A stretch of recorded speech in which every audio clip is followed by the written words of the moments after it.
Բուն TV-ի եթերում եւ լողում է նավա հաղորդաշարի հատուկ եթերաշրջանն է նվիրված մեծանուն կինոռեժիսոր Հայաստանի կինեմատոգրաֆիստների միության նախագահ Ոսկե ծիրան կինոփառատոնի համահիմնադիր Հարություն Խաչատրյանին։ Պարոն Խաչատրյան, շնորհավորում եմ ձեզ ձեր Հոբելյանի արթիվ եւ տեղեկացնեմ, որ այս ամբողջ եթերաշրջանի ընթացքում մենք ունենալու ենք հնարավորություն պարոն Խաչատրյանի յուրաքանչյուր ֆիլմի մասին խոսելու եւ լիակատար հետահայացուցադրություն կազմակերպելու Բուն TV-ի եթերում, այնպես որ կարող եք հետևել եւ ծանոթանալ մեր օրերի լավագույն կինոռեժիսորներից մեկին։ Պարոն Խաչատրյան, մենք երևի թե ամենաճիշտը սկսենք սկզբից։ Գիտեք, ես շատ ֆիլմեր չեմ նկարել, ինչպես ուրիշները, կա մարդիկ, որ 100 ֆիլմ են նկարել, 90, 70, 80։ Ես նկարել եմ ընդամենը 16 ֆիլմ, բայց դրանցից ներկա են 11-ը։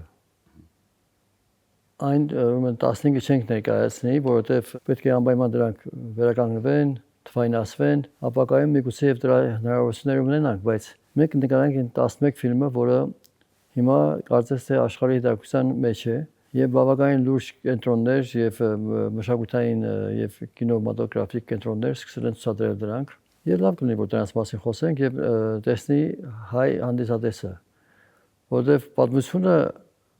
շատ հայկական է, պատմությունը շատ կարևոր է հայերի համար, եւ փախուստ է, եւ վերադարձ է, եւ պատերազմ է, ամեն ինչ կա մեջը, եւ կուզեի, որ եւ երիտասարդները եւ ծերերը նայեն այս ֆիլմերը։ Պարոն Խաչատրյան, դուք նկատի ունեք մինչև 1987 թվական նկարահանված ֆիլմը Կոնդը, այսինքն մենք այդպես սովորենք, որ ձեր կենսագրության եւ ֆիլմոգրաֆիան սկսում ենք Կոնդ ֆիլմով։ Ինչ է տեղի ունեցել մինչ այդ։ Բայց այդպես չի ստեղծվել իմ կենսագրությունը, որտեղ ես նկարել եմ եւ ինստիտուտում, արդեն երբ ուսանող էի, արել եմ դիպլոմային ֆիլմ 35 մմ-անոց որպես օպերատոր եւ որպես ռեժիսոր, հետո նկարել եմ ֆիլմ Շավարժ Կարապետյանի մասին, հետո նկարել եմ ֆիլմ Ֆրանսկամատիկ Վլադիմիր Եղիբարյանի մասին։ Այնպես որ ֆիլմեր կան, որոնք կարելի է վերականգնել, ֆայնանսել եւ ցուցադրել, որովհետեւ չեմ կարծում, որ այդքան անարժեք ֆիլմեր են, որ արժի թաքցնել։ Բայց ժապավենները եւ իրենց բնօրինակները կան, այսինքն պետք է լինեն կինոկենտրոնում կամ արխիվներում։ Իսկ ես առաջի իմ ֆիլմը ինքնուրույն իմ ցանկությամբ, իմ սցենարով պարոն Ստամբոլցյանի հետ միասին սկսեցինք Կոնդ ֆիլմից 1987 թիվ 1987 թիվ 86-87 թիվ։ Պարոն Խաչատրյան, եթե այդպես հետ նայենք, դուք հիշում եք այն պահը, երբ որ հասկացաք, որ ձեր 70-ամյակը նշվել է որպես կինոռեժիսորի։ Երբ էր այդ օրը, երբ որ որոշում կայացրեցիք, որ անպայման կինոյով պիտի զբաղվեք։ Կա այդպիսի մի պահ կամ մի օր, որ հիշում եք, որ այդպես որոշում կայացվեց։ Գիտեք, ես պատանեկությունից, մանկությունից եմ սկսել կինոյով զբաղվել։ Պատմել եմ երևի լսած կլինես, որովհետև շփվել ենք իրար հետ այդ հարցերում։ Ես կինոմեխանիկայի աշակերտ էի, 100 անգամ եմ պատմել դա, եւ Ախալքալակում Ուստարաչիտ միասին գնում էի ֆիլմեր ցուցադրելու եւ ցուցադրում էի ես, որովհետեւ ինքը բավականին լավ քեֆչի մարդ էր։ Գնում էր կոլխոզի նախագահի հետ կամ ակումբի վարիչի հետ քեֆ անելու։ Ես ցուցադրում էի ֆիլմերը։ Բայց մի ֆիլմ ցուցադրում էինք 20-30 անգամ, որովհետեւ տարբեր գյուղեր էին գնում նույն ֆիլմով եւ վերջանում էր գյուղերի քանակը, որտեղ որ հնարավոր է ցուցադրել։ Եվ ես ծանրանում էի կեսերից։ Հնարավոր չէր այդ ֆիլմերը այդքան նայել։ Ես սկսում էի մոնտաժել, եւ սկսում էի կրճատել, եւ սկսում էի կոպիտ բաներ անել, ասենք, որ իրավունք չունեի միջամտություն։ Եվ սկսվեց այդ ժամանակ, որ ես հասկացա, որ ես պետք է նկարեմ ավելի լավ ֆիլմեր։ Չգիտեմ, դա ստացվեց թե չստացվեց, բայց ծանրալի տեղերը ես անպայման կրճատում էի։ Վատ տեղերը անպայման իմ կարծիքով կրճատում էի եւ շատ վախեցա եւ սարսափեցի, երբ առաջի անգամ եկա Երևան, որպես ընդունում ռեժիսորական բաժին, ինչ որ ֆրիշ էի անում գնալ Մոսկվա եւ ընդունել վգիկ, որովհետեւ առաջինը ֆինանսական հնարավորություններ չունեի, երկրորդը պատրաստ իսկ ասում էի, որ պատրաստ չեմ դրան։ Եվ կա կինո ինստիտուտ չէ, թատերական ինստիտուտ էր, հետագայում բացվեց նաեւ կինո ինստիտուտում, մանկավարժական ինստիտուտում, եւ 7 տարի ինչ ընդունեցին, որովհետեւ կարծում էի, որ ես շատ վատ եմ խոսում։ Արագ վրա եմ տալիս, անհասկանալի եմ լեզուն, կակազում եմ եւ դրանից ռեժիսոր դուրս չի գա։ Իսկ ես կարծես թե կատաղաչամպես սկսեցի պայքարել, որ ապացուցեմ, որ ինձանից ռեժիսոր դուրս կգա։ Եվ ինձանից անպայման ռեժիսոր դուրս կա եւ 7-7 տարին գնացի բանակ, վերադարձա, ամուսնացա, երեխա ունեցա եւ հանկարծ շատ պատահաբար ընդունվեցի ինստիտուտ, որտեղ Յուրի Երզնգյանը, Ալբերտ Յավորյանը եւ Միքայել Ստամբոլցյանը հավաքում էին կուրս եւ ես երջանիկ էի, որ ընդունվեցի հենց կինոյի կուրսը, որտեղ ես կինոյով էի ուզում զբաղվել, ոչ թատրոնով։ Եվ շնորհակալություն եմ հայտնում եւ Երզնյանին, եւ Ալբերտ Յավորյանին, եւ իմ ընկեր իմ ուսուցիչ Միքայել Ստամբոլյանին եւ բոլոր նրանց, ովքեր որ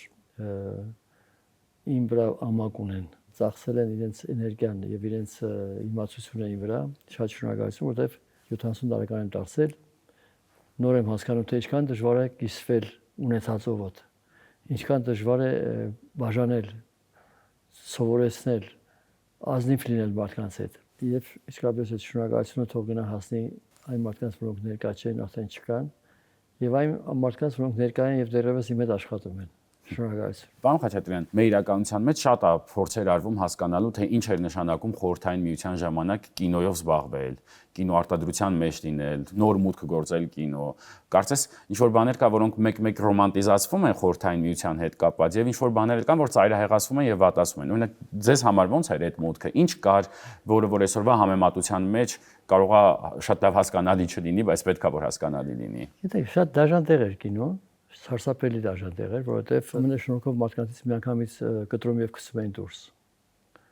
Կինոյի մարդիկ, որոնք եկել հասել էին կինո եւ իրավունք ունեին ֆիլմեր նկարելու, հետ չէին ցանկանում, որպեսզի մյուսները նույնպես մտնեն կինո, վերցնում էին աշակերտներ, վերցնում էին երկրորդ ռեժիսորներ, վերցնում էին մարդիկ, որոնք բավականին շնորհքով են եւ հոգնեցնում էին միջև 50-60 տարեկան դառնալը, մեկ հատ ֆիլմ էին տալիս, բաց սցենարով, որպեսզի նրանք տապալվեն եւ այլևս ֆիլմեր չկարեն։ Ինչ կներես այսպես չար բաներ խոսելով։ Բայց ինչով եք դուք դա բացատրում։ Դա փոքր երկիր լինելը, փոքր հնարավորություններ լինելը, փոքր փող ունենալը եւ կինոյի շատ կարեւորությունը համարվող վիճակը Հայաստանում։ Կինոն միշտ բոլորի համար հետաքրքիր լուրջ մասնագիտություն էր եւ բոլորի համար մեծ պաշտամունք էր եւ կարծես թե ամեն մարդու չէր, որ նվիրված էր իրավունքը ֆիլմ նկարելու։ Շատ դաժան էր, որովհետև 7 տարի ասեցի կատակով, որ 7 տարի չէի ընդունում, ոչ մեկին հետաքրքիր չէր իմ իմացությունը, ոչ մեկին հետաքրքիր չէր իմ կարդացածը, իմ գրածը, դա շատ պատահական եղավ, որ ես ընդունվեցի, որովհետև ախալքալակից եկած պատանին, որը թվում է թե տասնյակ ֆիլմեր ա ցուցադրել, հազարավոր ֆիլմեր ա ցուցադրել, հարյուրավոր ֆիլմեր ա ցուցադրել եւ կարդացել եւ գիտի դրա մասին եւ իսկապես կարող է եւ սցենար գրել եւ կարող է եւ մոնտաժել, ոչ մի հետաքրքրություն իր հանդեպ կոպիտ, դառը, դաժան խոսքեր, ստորացնել, ցածրացնել, վախեցնել։ Եվ շատերը այդպես եկան, աշխատեցին շատերի համար եւ ծերացան, հոգնեցին, տանջվեցին եւ ոչ մի բան չստեղծեցին։ Մեկ-երկու հոգի որ շատ զարմանալի, ասենք Գենադի Մելքոնյանը, շատ զարմանալի երկար աշխատելուց հետո երկրորդ ռեժիսոր հանկարծ ստեղծեց Թթենին եւ զարմացրեց աշխարհին։ Սուրեն Բաբայանը, որը նույնպես աշխատեց եւ հանկարծ ստեղծեց Արման ու Թիրոթորը եւ իսկ կային մարդիկ, որոնք ստեղծում էին ֆիլմեր եւ Գերոսական խորհուրդը բնաջնջում էր այդ ֆիլմը։ Կոնդը դրանց թվում էր որոշակի։ Իմ Կոնդ ֆիլմը եւ դրանց մեջ էր, որովհետեւ Կոնդ ֆիլմը լինելով իմ կարծիքով լավագույն ֆիլմերից մեկը այդ ժամանակի, ես արել էի 10 մասանոց 1 ժամ 40 րոպեանոց ֆիլմ, թեկուզ ինձ տվել էին 2-20 րոպեանոց ֆիլմի իրավունք էին տվել եւ հրապավեն։ Ֆիլմը հրաշալի էր։ Հիմա էլ վատ չի, ֆիլմը 37 րոպե է հիմա, բայց 1 ժամ, ասին 40 րոպեն լրիվ ուրիշ պատմություն էր։ Լուր, առանց խոսքի, ձայնով, աղմուկով, լռությամբ, գեղեցիկ պատկերներով, Կոնդ թաղամասի դաժանությունը, Կոնդ թաղամասի հետաքրքրությունը, Կոնդ թաղամասի հիշողությունները շատ կարևոր էին ինձ համար եւ վրա տվեցին ամբողջ գեղարվեստական խորհրդով, շատ եմ պատմում նույն պատմությունը, բայց դա շատ կարևոր է։ Բայց ինչի եմ պատմում, որպեսզի երիտասարդները, որ գալիս են այսօր չամփերեն նույն ձևի կռիվ տան, ոնց որ ես կռիվ տվեցի աշխարհի դեմ, ճակատավոր աշխարհի, այսինքն դա 12 մարդիկ էին, որոնք գեղարվեստական խորհուրդ էին ստեղծել դոկումենտալ կինոյի, որոնք կոտորեցին իմ բոլոր երազանքները, սպանեցին ինձ, ջարդեցին իմ իրավունքները կարծես թե։ Եվ ես վերջապես իջացրեցի, կրճատեցի եւ հասա 37 րոպեին եւ ասեցի շանից ավել չեմ կրճատի, որտեվ ֆիլմը դեռ մորթվում արդեն, մորթվեց ֆիլմը, ֆիլմից բան չմնաց։ Շատ հետաքրքիր ֆիլմ էր։ 10 մասանոց պահանջը, որ ասում էին, որ վատ ես նկարել, այսինքն ասում էին, որ դու նկարել չգիտես, դու վգիկ չես ավարտել, դու յուղից եկած տղա ես, կարծում ենք, որ այս ֆիլմը բանի պետք չի ու 12 հոգի հերթով ասում են, որ այս ֆիլմը չհաջողված ֆիլմ է եւ ամոթ է հայ ազգին այսպես ֆիլմ նկարելը, ամոթ է այսպեսի ֆիլմ ունենալը, խայտարակություն է, ամիսներով վարկում է ես անկողնու վրա եւ չի կարողam քնել, աչքերս բաց էին մնում, փորձում էի ծածկել, փորձում էի փակել աչքերս, փորձում էի քնել, չէր ստացվում։ Եվ վերջապես մի օր լավ խմեցինք իմ օպերատոր Արմեն Միրաքյանն հետ, որ շատ լավ օպերատոր է եւ շատ լավ նկարել էր կոնդը։ Ասեց, լսի, այդ ֆեստիվալը, որ ասում էիր Կիևի, չբռնենք ուղարկենք ֆիլմը, ասում եմ, բայց ֆիլմը գցել են նկուղ։ Ֆիլմը համարել են անպետք ֆիլմ, անընդունելի ֆիլմ։ Ասեց, ոչինչ, ես գիշեր ես կհանեմ այդ պայեստից այդ ֆիլմը եւ մտավ տանիքից եւ գողացավ ֆիլմի օրինակը, որը չուներ նույնիսկ սուբտիտրեր չուներ, եւ տիտրեր չուներ։ Եվ գողացած ֆիլմը մենք տարանք Կիև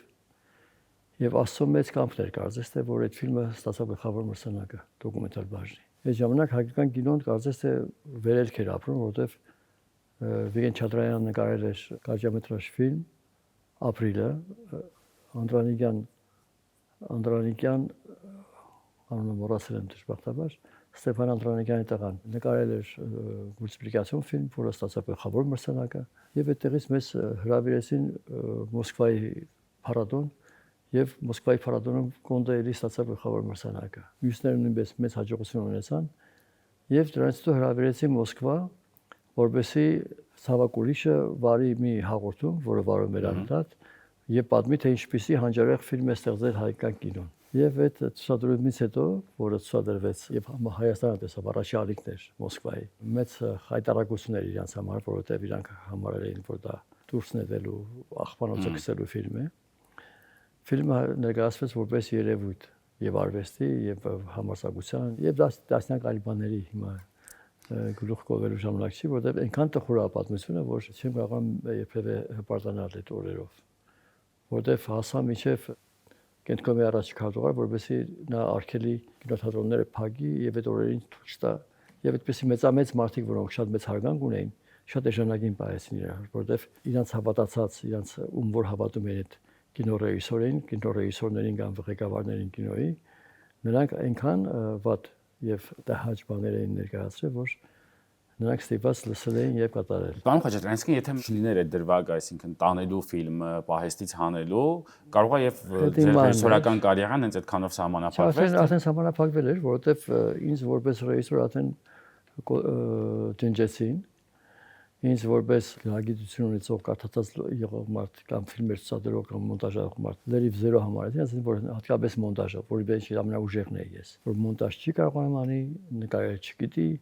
սցենար չի կարողանում գրի, որտեղից հորինեցին եւ մեծամեծ մարդիկ, որոնք եկել էին կինո եւ չեմ ասում, որ շատ մեծ տաղանդավոր մարդիկ էին։ 12 մարդ դոկումենտալ կինոից Հայք ստուդիայից։ Պետք է դիմանաս, այսինքն հիմա ես որ տեսնում եմ, ես ինքս ընկած պաշտպանում եմ երիտասարդներին,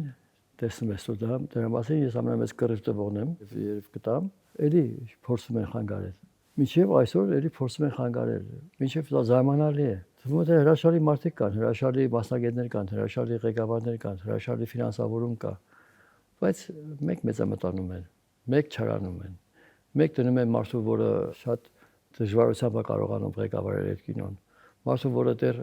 չունի այդ ուսումը եւ գիտությունը եւ կրթությունը։ Շատ դժվար է հասնել նրան, որպեսզի մարդիկ ազատ թողնեն, որովհետեւ այսօր հայկական կինոն պետք է այնքան ազատ լինի, որովհետեւ մենք հաղթելու քիչ զենքեր ունենք։ Զենքերից մեկը այդ կինոն է։ Մեր ցանկություններից մեկը այդ կինոն է, որ աշխարհով մեկ ասեին։ Տեսար, մի քիչ ազատություն եղավ գազես թե եւ հանգած երիտասարդ աղջիկները սկսեցին հաղթել։ Երիտասարդ տղաները սկսեցին ցուցադրվել եւ մրցանակներ ստանալ։ Ինչու պետք է մենք թույլ տանք պատանիներին, երիտասարդներին, որոնք գալիս են ղեկավարելու կինոն, հանգած դառնան չար, հանգած դառնան կարծր, հանգած դառնան դաժան։ Պետք է դա մոռանալ, պետք է հավաքվել եւ որոշել, որ մենք անում ենք ազատ կինո, մենք անում ենք կինո Հայաստանի համար, մենք անում ենք կինո, որպեսզի աշխարհը տեսնի եւ Հայաստանը գնահատի, որտեւ մենք պետք է հաղթենք, որտեւ փոքր երկիր ենք, փոքր ազգ ենք, բայց շատ տաղանդավոր։ Հիմա որ դուք խոսում եք, ես էլի մտքով գնում եմ դեպի Կոնդն ու Սպիտակ քաղաքը, ու ես այդպես երկար փորձում եմ ինձ համար գտնել ինչ-որ մի կապ Կոնդի ու Սպիտակ քաղաքի մեջ, ու այս խոսակցության ընթացքում էլ ինձ մոտ նորից ամրապնդվեց այդ իմ միտքը, չգիտեմ, որը դուք կկիսեք թե չէ, բայց հենց Կոնդի ընտրությունը որպես այդպես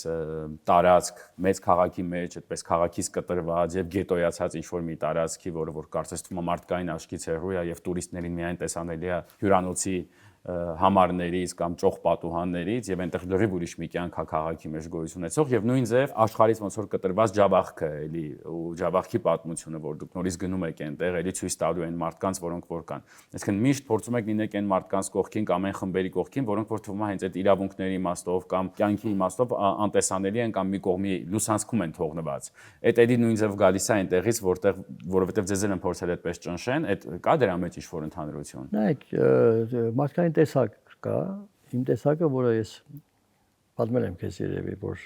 5 տարեկան էի հայրս մահացավ, 9 տարեկան էի մեծ եղբայրս մահացավ, մամաս հիվանդ էր, շատ դժվար էինք ապրում, պատերազմից էր եկել հայրս եւ տարբեր վերքերով, բաներով եւ օգնողները քիչ էին,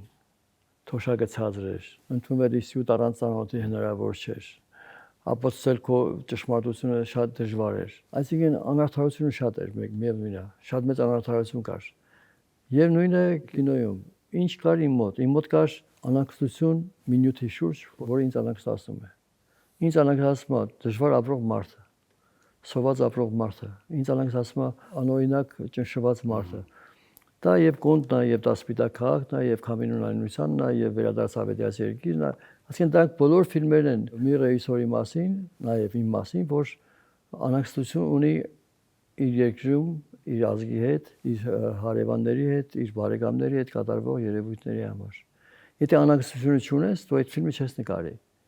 Դու կարող ես լսես մի հատ լավ սցենար, Պողոս Պետրոսի գրած կամ Hans Klaas ինչ գրած եւ իր օգնությամբ նույնպես ստանաս ֆինանսավորը մի նկարես։ Բայց կա մարդ, որը անհանգստություն ունի իր շրջապատող աշխարհի նկատմամբ, իր ազգի մարդկանց համար, որոնք դժվար վիճակում են եւ պատերազմի համար, եւ անարդարության համար,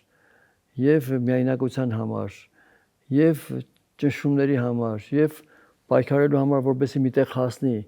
մի բան ապացուցի։ Շատ դժվար է այդպիսի ֆիլմեր նկարելը, որովհետև այդ ֆիլմերը շատ հաճելի չեն արտադրողներին։ Այդ ֆիլմերը շատ հաճելի չեն նույն ցուցադրողներին։ Պետք է հասնես նրան, որ այդ ֆիլմերը մի օր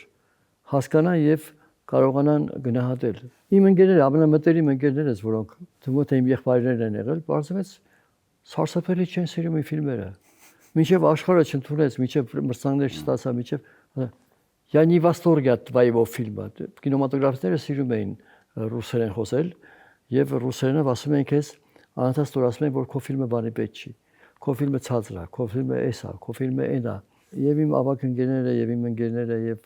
կրտսեր ընկերները շատ դժվար էին ընդունում քո ֆիլմի ճշմարտությունը։ Ֆիլմի ճշմարտությունը ընդունելը բավականին դժվար բան է, որովհետեւ այդ մարդուն պետք է տաս հաջորդ ֆիլմը։ Իսկ իրանք չեն ուզում քեզ հաջորդ ֆիլմը տան։ Քեզ չեն ուզում օգնեն, որպեսզի դու կայանաս, ոտքի կանգնես, ստեղծագործես։ Հիմա նույնպես նայ շատ դժվար է շարունակել շարունակականությունը շնորհքով մարդու շատ բավականին դժվար բան է։ Քիչ մարդիկ կան, որոնք պատրաստ են օգնելու։ Օրինակ հիմա շատ թվում է թե ուշ է, բայց շատերը հիմա ինձ օգնում են։ Հիմա օրինակ ես ուզում եմ նկարել մեկ ֆիլմ Վահան Տերյանի մասին եւ փառք Աստծո, որ պատրաստ են դա ֆինանսավորելու, պատրաստ են դա օգնելու, որտեղ իրենք են սիրում Վահան Տերյանին։ Բայց Վահան Տերյանից հետո ես ունեմ 4 ֆիլմ, որոնք ժամանակին չնկարեցի։ Պետք է այդ 4 ֆիլմը նույնպես անպայման նկարեմ։ Ես 70 տարեկան եմ, բայց պետք է այդ 4-5 ֆիլմը պետք է անպայման ավարտեմ։ Փառք Աստծո, որ կան մարդիկ, որոնք հասկանում են ինչ է սցենարը, հասկանում են ինչ է կինոն, հասկանում են քո նվիրվածությունը կինոյին, հասկանում են քո ստացած մրցանակները։ Մարդկան ուրիշ չի ուզում իմանալ ինչ մրցանակներ է ստացել։ Հիմա նայեք, 10-11 ֆիլմ հիմա պետք է ցուցադրվի աշխարհով մեկ։ Ինձ համար աշխարհի ամենամեծ երջանկությունն ու ուրախությունն է, ամենամեծ ապացույցն է իմ պարտված ժամանակների, իմ վիրավորված ժամանակների, իմ ծանր տարած ժամանակների ապացույցն է, որ ես ճիշտ էի, ես լավ ֆիլմեր էի նկարում։ Իմ ֆիլմերը պետք է անպայման ցուցադրել եւ այսօր Ցենտր Պոմպիդուի կենտրոնը, որը լավագույն կենտրոններից մեկն է արվեստի, մշակույթի, աշխարհի, այսօր միանգամից 10 ֆիլմ է ցուցադրում, ամեն ֆիլմը 3 անգամ, այսինքն 30 ցուցադրություն ֆիլմերի մասին։ Այսինքն դրանից մեծ երջանկություն եւ հպարտություն չի կարող ունենալ ռեժիսորը։ Բայց կարողա մարդը որ չի նկատում, չի ուզում նկատի եւ հետաքրքիր չի անում, արդեն եւ ասում է լավ մի բան չի։ Որովհետեւ նկատելը նշանակում է տեսնել, ընդունել։ Նկատելը նշանակում է քեզ գնահատել։ Իսկ ինքը չուզում քեզ գնահատի, ինքը ուզում է քեզ ոդակով խանի։ Ես շատ բողոքել չեմ սիրում, որովհետեւ ինքս պայծառ մարդ եմ եւ կարծում եմ դու կընդունես դա, ուրախ մարդ եմ, հյուրասեր մարդ եմ, ձեռնբաց մարդ եմ, սկսես ինձ գովել լավ, բայց ված չի ոչինչ։ Եվ կուզեի որ անպայման այդ մարդիկ նկատեին իմ արածները, իմ տվածները, իմ բաժանածները, իմ գնահատածները գնահատեին, հասկանում եք։ Պարոն Խաչատրյան, ես ուզում եմ հետ գամ մի բանի հարցի, որը ինձ շատ հետաքրքիր է, դուք դրա մասին ինչ եք մտածում։ Ես նայեցի ֆիլմերը նաև թվայնացրած տարբերակներով, եւ Կոնդը, եւ Սպիտակ քաղաքը, այն ինչ որ կա դեռևս, այսինքն փաստորեն լավագույն համարվող տարբերակները։ Դուք ո՞նց եք վերաբերում ընդհանրապես թվայնացմանը կինոյի եւ այդ մաքրման բաների, որտեվ ինձ համար ես այդպես շատ երկակի զգացողություններ ունեցա։ Մի տեսակ այդ ժապավենային տարբերակները, երբ որ նայում եի, իր մեջ ինձ համար մի քիչ ավելի ուրիշ ընդունելի կինեմատոգրաֆիկ կեղտոտություն կար կամ գուցե առաջին հայացքից ինչ որ դեֆեկտ թվացող բան կար, որը որ հանվելուց հետո մի տեսակ դառնում է ուրիշ մի բան։ Դա գլոբալ ինձ հետաքրքիր է, որովհետեւ շատ է հիմա ընդունված այդ անպայման գնալ, մաքրել, կինոն ավելի մաքուր դարձնել, քան իրականությունը։ Ես կողմնակից եմ թվայնացմանը, բայց շատ բարձր մակարդակով։ Մենք չունենք այսօր այն տեխնիկան, այն հնարավորությունները, այն ֆինանսավորումը, որովհետեւ մենք կարողանանք ճիշտ եւ գեղեցիկ եւ չփոփոխվող ինչի են մարդիկ նորից սկսել ժապավենով ֆիլմեր նկարել, որովհետեւ ժապավենով նկարած ֆիլմի դրամատուրգությունը, խորությունը, ասելիքը, վիճակը լրիվ ուրիշ է։ Լրիվ ուրիշ պատկեր է ստեղծում, լրիվ ուրիշ դրամատուրգություն է ստեղծում։ Նկարելով երկրորդական, երրորդական տեխնիկայով կամ մեխանիզմներով կամ հնարավորություններով դու բավականին փչացնում ես քո ֆիլմը, որովհետև քո ֆիլմը դառնում է չոր, ոչ այն պատկերի մեջ, ոչ այն խորության մեջ, պետք է մենք հասնենք դրան։ Կարծեմ, որ մարդիկ հասկանում են դրա մասին եւ ֆինանսական դրդուկների մեջ են, որ կարողանան անել։ Հայկական կինոն շատ լուրջ կինո է։ Շատերը չեն սիրում հայկական կինոն, զարմանալի է։ Կարծում եմ, որ օրինակ ռուսները համարում են, որ հայկական կինոն բավականին պրիմիտիվ, նաիվ ֆիլմեր են, ինչի մասին է չգիտեն։ Բայց նայեք Բեգնազարով, նայեք Տովլասյան, նայեք Մարյան, նայեք բոլորին, հիմա ես կարող եմ հետո ասել, որոնց ժամանակին չեն գնահատվել։ Եթե այդ ֆիլմերը լրջորեն տպվեն, լրջորեն մաքրվեն, լրջորեն թվայնացվեն, աշխարհին զարմացնելու են, որովհետև որ երկրում կա Փարաջանով եւ Փելեշյան միաժամանակ, որ երկրում կա 7-8 աղջիկներ երիտասարդ, որոնք ֆիլմ են նկարում եւ մրցանակներ են ստանում։ Պետք է մենք իրանցով զբաղվենք։ Պետք է մենք իրանց սիրենք, պետք է մենք իրանց գնահատենք, պետք է թույլ չտանք, որ իրանց կոտորեն։ Պետք է թույլ չտանք, որ իրանց ստորացնեն կամ փողը հետ ուզեն։ Պետք է թույլ չտանք, որպեսզի իրանց հետ կիսվեն։ Պետք է օգնենք իրենց։ Եվ փառք Աստծո, որ ես տեսնում եմ, որ այդ ցանկությունը կա օգնելու։ Ցանկությունը կա օգնելու եւ ցանկությունը կա ֆինանսավորելու։ Պետք է կինոն շատ ավելի ֆինանսավորվի, քան թե հնարավորություն ունի Հայաստանը դժբախտաբար։ Դուք ընդհանրապես ո՞նց եք վերաբերում կարճամետրաժ կինոյին։ Ինքը ձեզ համար տրամպլին է լիամետրաժ կինոյի անցնելու, թե առանձին տեսակ է, դուք ո՞նց եք իրեն վերաբերում։ Իմ նկարած կարճամետրաժներով ես կարող եմ ասել, որ շատ գոհ եմ այդ կարճամետրաժ ֆիլմներից, ոչ էլ ցանկություն ունեի դրանք երկարամետրաժ դարձնելու։ Օրինակ Կոնդը լիամետրաժ էր, բայց դարձրեցին կարճամետրաժ, հակառակ process-ը տեղի ունեցավ, որը կարծում եմ, որ շատ զիջեց։ Այն ինչ որ քո մտածողության մեջ է, այն ինչ որ քո գաղափարի մեջ է, այն ինչ որ քո զգացողությունների մեջ է, թե պատմությունը ո՞նց է սկսում եւ որտեղ է ավարտում, բայց ազնիվ։ Ոչ թե ստիպված ավարտում ես, որովհետև քեզ կարճամետրաժ ֆիլմ են տվել։ Քո պատմությունը, քո մեջ եղող պատմությունը, քո մտածմունքը, քո երազանքը պետք է այդ չափի մեջ լինի։ Իսկ կուզենայի, որ կարճամետրաժ կինոն իր տեղը ունենա եւ անընդհատ կրկնվի եւ շարունակվի։ Լիամետրաժ ֆիլմը իր տեղը ունենա, իր պատմությունը ունենա, իր շարունակականությունը ունենա եւ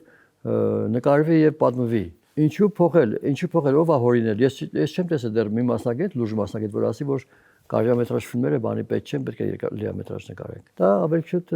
քիչ իմացություն ունեցող մարդկանց կամ տարօրինակություններ ունեցող մարդկանց պահանջներ եւ ցանկություններ են։ Հիմա մենք այսօր պիտի դիտենք Կոնդը եւ Սպիտակ քաղաք ֆիլմերը։ այս ժամանակի մեջ դուք ինչ կուզենայիք առանձնացնել, հատկապես ինչին պիտի ուշադրություն դարձնի այսօրվա հանդիսատեսը, ուրիշ մտածողություն ունեցող էկրանային մշակույթի, կինոյի, այս դիրքից ինչին կուզենայիք, որ ավելի շատ ուշադրություն դարձնելով։ Պատմությանը, ասելիքին եւ տրամադրությանը։ Սպիտակ քաղաքի նման ֆիլմ ես աշխարհում չտես այլևս։ Ոչ թե համար հիմա գովերքում եմ մի ֆիլմը։ Այդպեսի պատմություն չկա ուրիշտեղ, այդպեսի քաղաք չկա ուրիշտեղ։ Այդպեսի ազգ, որ ապրում է այդ փոքր քաղաքում, չկա ուրիշտեղ։ Այդ ֆիլմը պետքա անընդհատ ցուցադրվի։ Գոնդ քաղաքի նման ուրիշ քաղաք չկա աշխարհում։ Գոնդ քաղաքի նման դժբախտ մարդիկ չկան աշխարհում։ Պատմություն, որը պատմվում է Գոնդի համար եւ Արաքստանում եւ զգուշացնում է թե ինչ է կարող լինել այս փոքրիկ ազգի հետ, չկա աշխարհում։ Դրանք պետք է տարածվեն եւ ցուցադրվեն։ Ես օրինակ հերոսատեսությունում խնդրեցի, որպեսզի իմ 11 ֆիլմերը, 10 ֆիլմերը, որոնք ես ասում եմ ձերի, որը պատկանում է ինձ նաև իրավունքների որոշ մասը, հիմնական մասը, ցուցադրեք, որ մարդիկ տեսնեն, որովհետև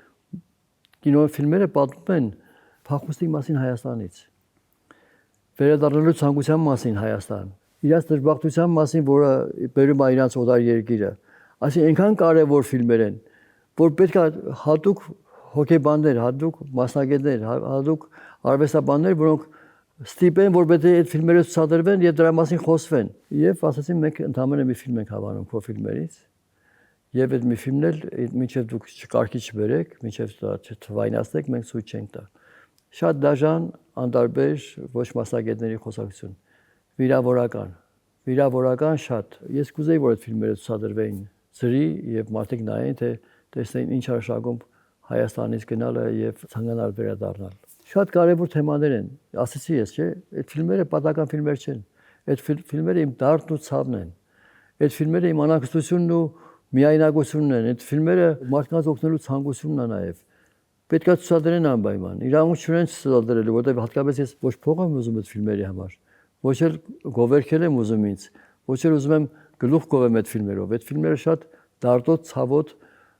տխրությամբ լսված, ճշմարտությամբ լսված ֆիլմեր են։ Չնայելը հանցագործություն է,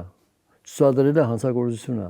Դե մենք այսօրվանից սկսում ենք ձեր հետ այայս ցուցադրությունը եւ հիմա առաջարկում ենք դիտել 1987 թվականին նկարահանված Կոնտ ֆիլմը եւ 1988 թվականին նկարահանված Սպիտակ քաղաք ֆիլմը եւ այս ֆիլմերով կմեկնարկի Հարություն Խաչատրյանի 70-ամյակին նվիրված հետահայաց ցուցադրությունների շարքը Բուն TV-ով։ Շնորհակալություն պարոն Խաչատրյան այսօրվա զրույցի համար։ Մենք կհանդիպենք հաջորդ շաբաթ։ Շնորհակալություն։